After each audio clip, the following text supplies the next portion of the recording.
Okey, bahagian yang kelima dalam siri Zakir Naik, manipulasi kitab-kitab Hindu. Bahagian terakhir iaitu uh, kejahilan Dr. Zakir Naik terhadap agama Hindu dan kitab Hindu. So kebanyakan daripada kitab eh, Zakir menggunakan, satu ialah Zakir menggunakan andaian sendiri dan ingat orang Hindu sudah salah, disebabkan oleh pandit-pandit agama Sami-Sami Kuil yang menafsir, salah tafsir kitab Hindu. So ini pendapat Zakir Naik. Kemudian yang kedua, Zakir juga ingat ajaran sebenar agama Hindu sama dengan Islam berdasarkan kitab Hindu. Pada hakikatnya tidak sama. Dalam agama Hindu kita ada sifat Tuhan dalam dua keadaan, nirguna dengan sarguna, tapi dalam agama Islam tidak. Yang bagian image tak wujud. So memang tidak sama, hanya nampak sebahagian sama. So Zakir cuba kaitkan bahagian yang sama itu, kemudian yang bahagian yang satu lagi dikaitkan sebagai sudah sesat. Nombor 3, kalau tengok Zakir ini terlalu taksub untuk menukar agama orang, mengelirukan orang sehingga boleh membuat pembohongan terhadap kitab-kitab orang lain. Ini merupakan sesuatu yang tidak baik. Menukar agama seseorang itu bukan hal besar bagi seorang Hindu. Bagi orang Hindu, sesiapa yang menukar agama kelahiran dia bukan masalah, sebab dosa penukaran agama itu ditanggung oleh orang itu. Tak ada orang yang menanggung dosa orang lain. So maka bagi orang Hindu, sesiapa yang tukar kepada agama lain, itu bukan isu besar kepada seorang Hindu yang lain. So dengan cara ini kita tak ada masalah. Tetap siapa nak tukar agama atas pilihan dia sendiri dan ditanggung dosa itu sendiri. So kita bukan hal. Tetapi kalau cara yang tak betul, macam menukarkan tafsiran-tafsiran kitab, itu sesuatu perbuatan yang menghina, menghina diri sendiri. Seterusnya kita tengok Zakir juga, nombor 4 sini boleh tengok Zakir juga seorang yang pandai memanipulasi perkataan-perkataan. Ini dikenali sebagai word juggler dalam bahasa Inggeris. Sebenarnya Zakir memanipulasi, salah petik, salah translasi, mengalihkan perkataan mengikut kehendak dan salah faham adalah antara ciri-ciri Zakir dalam mentafsir. So berdasarkan kefahaman imajinasi sendiri untuk memenuhi kehendak propaganda untuk mengelirukan orang Hindu. Dengan itu dia dapat menukar, dia ingat dia dapat tukar agama orang. Pada hakikatnya dia mengelirukan diri sendiri dan orang sendiri. Kita boleh timbul persoalan di sini, mengapa tiada satu perkataan pun mengenai agama Hindu dalam kitab Islam. Padahal agama Hindu sudah wujud, Tuhan Shiva, Rama dan sebagainya sudah wujud lebih awal, beribu tahun. Tetapi tiada satu perkataan pun disebut mengenai agama Hindu. Ini satu persoalan yang perlu kita lihat. Dalam Bhagavata Purana telah diramal, biasa dalam meramalkan semasa zaman Kali Yuga, orang-orang seperti yang memanipulasi perkataan itu wujud, akan muncul. Kalau tengok dalam Srimad Bhagavatam 12.2.4, ramalan nombor 4, pada zaman akhir spirituality seseorang itu ditentukan hanya dengan simbol luaran, yang pandai bermain kata-kata dianggap sebagai golongan terpelajar. Ayat ini memang kena pada tempatnya untuk Zakir yang pandai mengolah perkataan, dikaitkan dengan ni. Yang seterusnya saya boleh tafsirkan Zakir Naik ini sebagai pengasas formula tadika. Zakir sering menggunakan formula dia 2 campur 2 sama dengan 4, ataupun 2 campur 2 sama dengan 5, ataupun 2 campur 2 sama dengan 3. Kadang-kadang saya nampak Zakir sendiri keliru dengan formula tadika dia sendiri. Yang amat lebih mengejutkan ialah formula ini pun Zakir Naik ambil daripada ciplak daripada sebuah movie Tamil. Dalam sebuah movie Tamil yang dikenali sebagai Mangama Sabadam, dalam movie itu hero hero dengan villain, kedua-dua berbual mengenai perkara ini. So kalau tengok formula ni pun diambil daripada sebuah filem Tamil. Zakir sendiri mengaku bahawa dia hanya pelajar perbandingan. Dia mengaku pelajar perbandingan, tapi dia mentafsirkan dan menyarankan satu kepada agama orang lain. Ini sesuatu yang tidak betul. Ini seolah-olah cerita gajah dengan 6 orang buta, masing-masing memegang satu bahagian tertentu, kemudian mendakwah. Itulah keadaan sifat seekor gajah yang pegang bahagian belalai, menganggap gajah ni seperti ular sawah, manakala yang pegang ekor pula mengatakan gajah itu seperti tali. Inilah keadaan Zakir Naik. Dia ambil sesuatu bahagian, kemudian mengatakan, mentafsirkan untuk bahagian yang lain. Seterusnya kalau kita tengok sebagai mengulas, semua petikan Zakir ini sama ada dipetik sebahagian daripada ayat sebenar, atau diambil luar konteks, atau mengubah perkataan mengikut keperluan, atau mentafsir dengan cara yang salah, ataupun maksudnya sendiri, menggunakan perkataan yang hampir sama bunyi fonetik dia, dan transliterasi, demi perkataan-perkataan terpilih itu dipindah. Ini antara cara Zakir. Kalau tengok yang ketujuh, tengok sumber rujukan Zakir ni amat sebelah. Sumber yang digunakan hanyalah daripada kumpulan orang Islam, terutamanya daripada golongan Ahmadiyah. Golongan Ahmadiyah, antaranya Ahmadiyah ni yang diasaskan oleh Mirza Ghulam Ahmad, yang mereka menganggap sebagai Mahdi, oleh segelintir ahli komuniti Ahmadiyah Muslim. So percaya kalki avatar ialah Nabi Muhammad. So kalau tengok semua rujukan-rujukan yang diambil oleh Zakir ialah satu daripada Dr. White Prakash, ataupun dikenal sebagai White Prakash Upadhyaya, iaitu seorang yang menganut ajaran Ahmadiyah. Dr. Vidyarthi juga dikenali Abdul Haq, manakala Bhattacharya dikenal sebagai Abdul Mohsin. Ada juga seorang dikenal sebagai Q.S. Khan. Kemudian acara Maulana Usmani. Ini antara kesemua mereka ini adalah sumber-sumber rujukan ialah orang Islam. Dan beberapa lagi, antaranya Pandit Rajaram Sangkaracharya Puri, ini dianggap palsu.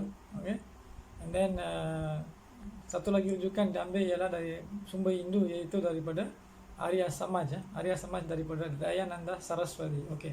Bahagian ini memang daripada Dayananda Saraswati, iaitu Arya Samaj ini memang sebahagian daripada itu benar, iaitu Arya Samaj ini mereka ialah kumpulan yang sembah Tuhan dalam bentuk nirguna. Dalam agama Hindu kita diberi pilihan, kita boleh pilih untuk menyembah Tuhan mengikut kehendak sendiri. So dalam proses ini Arya Samaj ini fokus kepada bahagian Brahman dalam keadaan nirguna. So sudah pasti semua kitab mereka ataupun ayat-ayat suci mereka semua merujuk kepada Tuhan yang tidak berimej. So kalau kita hanya merujuk kepada satu bahagian yang Arya Samaj ini, ini seolah-olah macam tadilah, seekor gajah dengan 6 orang buta. So kita dalam konsep Hindu tidak boleh bertindak begitu. So ini memang tiada sebarang teks original yang ditafsir secara asli. Semua daripada tafsiran sumber yang ketiga, keempat. Ini sumber rujukan dia. So saya boleh andaikan di sini, ataupun saya boleh simpulkan, Zakir ini seolah-olah seekor burung nuri. Adakah Zakir telah baca menghafal semua kitab-kitab Hindu? Dan kalau tengok memang tak ada. Zakir hanya menjadi burung nuri, ataupun parroting kerja orang lain, mengulang apa orang lain telah sebut. So dia meniru kebanyakannya daripada buku Dr. White Prakash, yang bertajuk Kalki Avatar or Muhammad Sahib, dan banyak lagi. Kalau kita rujuk nama White Prakash pada hari ini pun kalau kita rujuk dalam internet, dalam mana-mana Google, memang kita tak akan jumpa. Ini karakter, nama ini pun seolah-olah satu karakter yang bayangan. Buku tu ada, buku tu memang tajuk tu wujud, tapi orang tu secara personal ataupun ahli keluarga personal ni kita saya rasa tak ada. So ini pun mungkin satu orang karakter rekaan. Seterusnya kalau tengok ada lain-lain isu yang kita boleh lihat di sini, iaitu macam perdebatan antara Zakir dengan Sri Ravi Shankar. Kalau kita tengok betul-betul, ia bukan debate, ia merupakan satu sesi kongsi mengenai konsep Tuhan dan Hinduism dengan Islam. So kalau tengok, Ravi Shankar hanya terangkan konsep dalam agama Hindu, tapi Zakir pula mengubah itu kepada debate.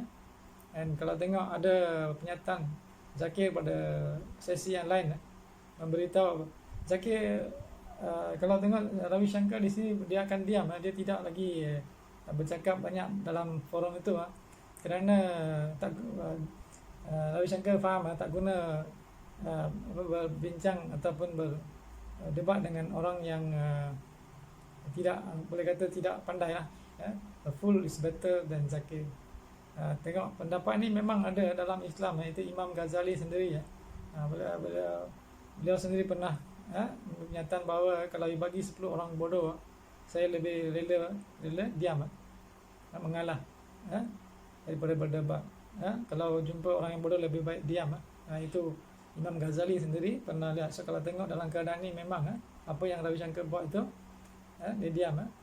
Dan kalau tengok ada banyak lagi benda yang kecil yang kita boleh lihat. Macam Zakir juga pernah menyentuh perkataan agama, perkataan Hindu.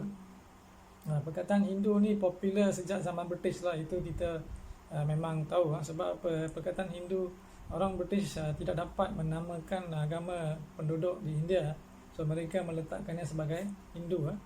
So tetapi kalau tengok perkataan itu bukan hanya wujud pada 200 tahun.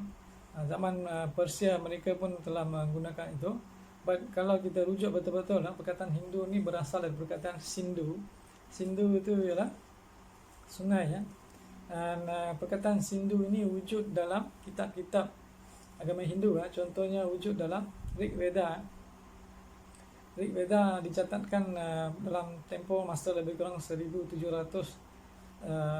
sebelum Masehi. Maksudnya lebih kurang 3700 tahun dulu itu dicatat. So kalau kita kira masa yang sebelum dicatat, mungkin mengambil masa sekurang-kurangnya 10,000 tahun. So perkataan Sindhu itu wujud lebih 10,000 tahun. So maksudnya perkataan Hindu itu wujud lebih 10,000 tahun. So itu yang nyata, bukan 200 tahun atau dibawa oleh British ataupun dibawa oleh orang Persia. Ia juga dikenali, agama ini dikenali sebagai Sanatana Dharma ataupun Arya Dharma. Semua itu merujuk kepada 6 agama utama, mazhab utama di India, itu mazhab Shiva, mazhab Vishnu, mazhab Shakti, mazhab Murugan, mazhab Vinay Ganesha dan mazhab Surya Sauram.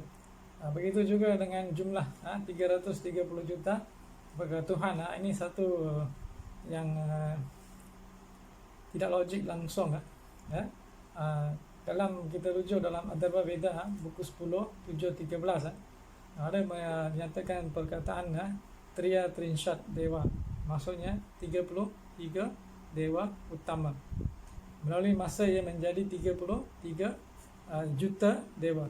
Koti ini dalam bahasa Tamil maksudnya juta, boleh ditafsir sebagai juta. So dia jadi 33 juta. So di sinilah perkeliruan itu muncul. So memang jelas Tuhan hanya satu, Tuhan boleh manifest menjadi banyak. And then seterusnya kita boleh buat satu ringkasan mengenai bagaimana pembohongan atau fitnah mistah Zakir terhadap Tuhan, terhadap Hinduism. So saya just senaraikan balik. Satu ialah apa, Zakir dengan geng dia sekali pernah berkata Veda melarang penyembahan murti berhala. So saya telah jelaskan tadi, tiada satu perkataan. Kalau ada, panggillah mereka, cuba buktikan ayat mana secara total jangan bawa bahagian nirguna, kena bawa dua-dua bahagian. So, ayat mana yang kata Tuhan tidak akan mengambil rupa? Ada tak mana-mana ayat Tuhan tidak boleh mengambil rupa? Kalau ada, cuba buktikan. Kalau Tuhan tak mampu mengambil rupa, itu menunjukkan kelemahan. Yang kedua, mereka mendakwah kelahiran semula tidak nyatakan. Tadi saya sudah jelaskan dalam bahagian-bahagian yang lebih awal, banyak ayat-ayat. Dan yang ketiga, nama Nabi diramalkan dalam. So tadi ayat bahagian-bahagian yang lebih awal saya sudah membuktikan tiada sebarang kecuali yang hampir sama, So perlu diingatkan kepada orang Muslim, dia mempercayai sesuatu ramalan adalah syirik.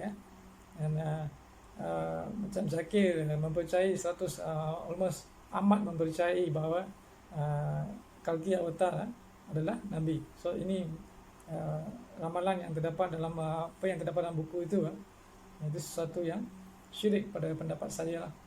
Mereka ni Zakir dengan kumpulan juga mendakwah Nabi ialah Kalki Avatar. Ini tadi saya telah membuktikan benda ni tidak wujud, pembohongan.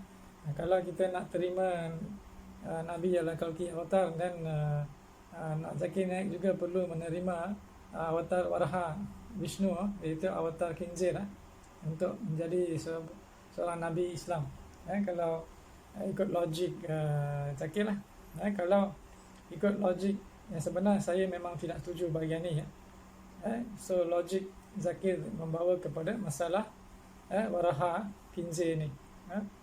Yang kelima, menukar sejarah Bhausha Purana. Bhausha Purana merujuk kepada Tripura Asura. Asura ni sesuatu macam syaitan, yang pernah dibunuh oleh Tuan Shiva pada zaman yang lebih awal.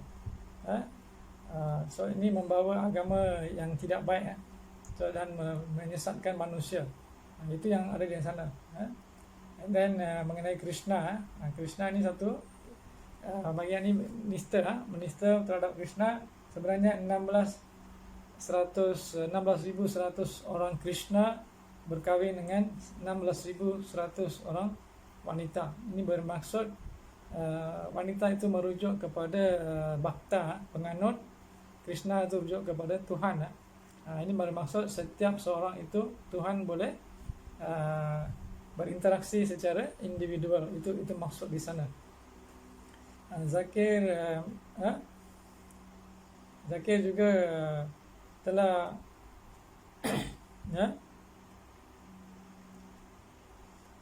menghina Tuhan. Kalau tengok semasa menghina Tuhan Hindu seperti Ganesha dan Shiva.